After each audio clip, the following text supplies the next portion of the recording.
अच्छा, ये शराब पीने वाले जो हैं, क्या कोई दवाई है जो शराब पीने वाले दवाई ऐसी आयुर्वेद में खाएं और शराब छूट जाए? भाई किस किस के घर में प्रॉब्लम है शराब की? हाथ खड़ा करो, आज छुड़वाते हैं, मदद करते हैं आपकी। ये देखो, ये पूरा ये नहीं डरती अपने घर वाले से, उठा दिया हाथ, कहती मैं करूँगी छुड़वाऊँगी। देखो मैं आपको बताऊँ इसके लिए क्या है कि जो लोग शराब पीते हैं वो उनके ब्रेन के अंदर घर कर जाती है। शराब जो है, लोग कहते हैं शराब पीने से लीवर ख़राब होता है, ये होता है, वो तो होता ही होता है, लेकिन ब्रेन के अंदर एक हार्मोन होता है जिसे हम सेरोटोनिन हार्मोन बोलते हैं। वो हमारे शरीर का जैसे जहाज़ के अंदर या गाड़ी के अंदर इंजन होता है, वैसे वो इंजन का ऑयल है, इंजन का वो ईंधन है, तो उसको कहते हैं सेरोटोनिन हार्मोन। जब दारू पीते हैं हम, शराब पीते हैं, तो शराब से वो हार्मोन वीक होता है। जब वीक होता है तो आदमी रोज़ सुबह उठ के कहता है आज नहीं पीऊँगा, आज नहीं पीऊँगा। जैसे ही शाम को 4 बजते हैं लिटिल सा ले लेते हैं, कौन पूछता है, वो इतना सा फिर लेता है, फिर 1 के 2, 2 के 3, 3 के 4 पैक हो गए, फिर ना अपने आप का ना अपने बाप का, फिर खड़बड़। तो मतलब ये चलते चलते 20-20 साल, 25-25 साल जब गुजर जाते हैं तो वही आदमी फिर सुबह भी शराब, दोपहर को भी शराब, शराब पी के बकबक करना, बोलना। तो मैं उसको कहता हूँ ये शराबी नहीं है, ये बीमार हो गया, अब ये बीमारी हो गई। इस बीमारी को हटाने के लिए हमारे जो वैद्य हैं बहुत अच्छी एक औषध बनाते हैं। उसके लिए आपको हमारे से ही संपर्क करना पड़ेगा, क्योंकि उसके लिए घरेलू कोई भी ऐसी चीज़ नहीं है कि उसको शराब छुड़ाई जाए, लेकिन उसके लिए आपको मेडिसिन लेनी पड़ेगी।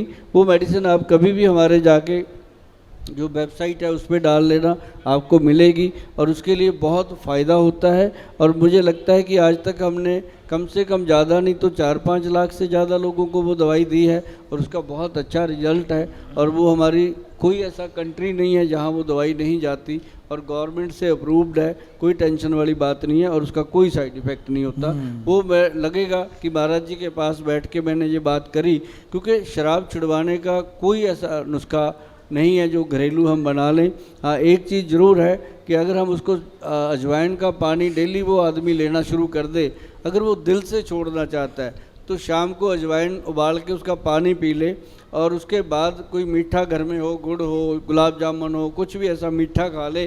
तो मीठा भी एक ट्रंकलाइज़र का काम करता है। तो जो ट्रंकलाइज़र का काम होता है उसका थोड़ी देर के लिए मूड चेंज हो जाता है कि छोड़ो आज नहीं पीते, तो उतनी देर में उसको खाना खिला दो, तो मुझे लगता है वो आदमी बच सकता है। अदरवाइज़ शराब छोड़ने का जो सिस्टम है उसके लिए दवाइयाँ देनी पड़ती हैं, मेडिकल हेल्प लेनी पड़ती है।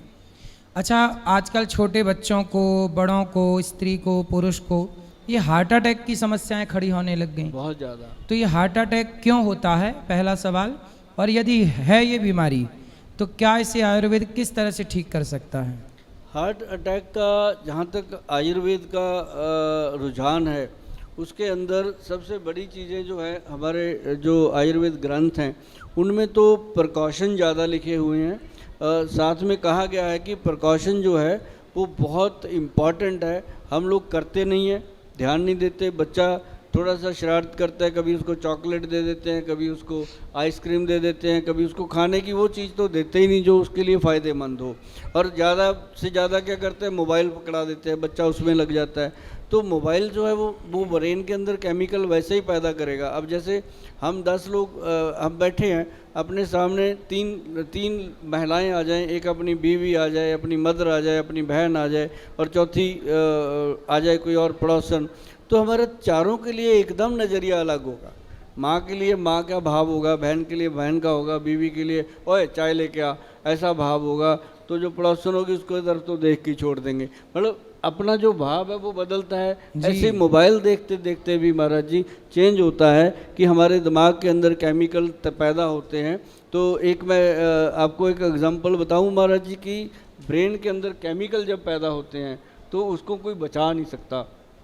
आपने भी कभी देखा होगा, लोगों ने भी देखा होगा कि एक बड़ी छोटी सी स्टोरी है, मैं सुनाता हूँ। ये हमारे सोनू जी ने सुनाई थी, शर्मा जी ने लोगों को, कि एक इंसान को फांसी की सज़ा सुना दी गई कि इतनी तारीख को इतने बजे तेरे को फांसी होनी है। तो 2 दिन पहले उसको डिसीजन बता दिया गया कि फांसी तेरी कैंसिल हो गई भाई, तेरे को कोबरा का जहर से मारा जाएगा, कि सांप लड़ाया जाएगा तेरे को। तो वो आदमी डरा हुआ बेचारा, मौत के चुंगल में, जैसे मर्जी मार दो भाई, मारना है जब आपने, तो उसके अंदर उसका डर इतना पैदा कर दिया कि फांसी से उतना डरा नहीं था जितना वो सांप के डंक से डरने लगा। तो उसको इतना डर, ये सच्ची कहानी है अपने देश की, सच्ची कहानी है।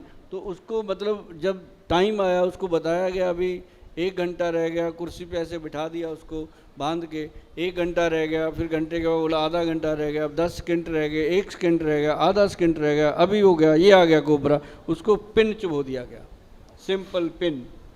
तो पिन चुबो दिया गया तो उसकी डेथ हो गई पिन चुभोने से। और जब उसका पोस्टमार्टम हुआ तो ब्रेन में से कोबरा का जहर पाया गया।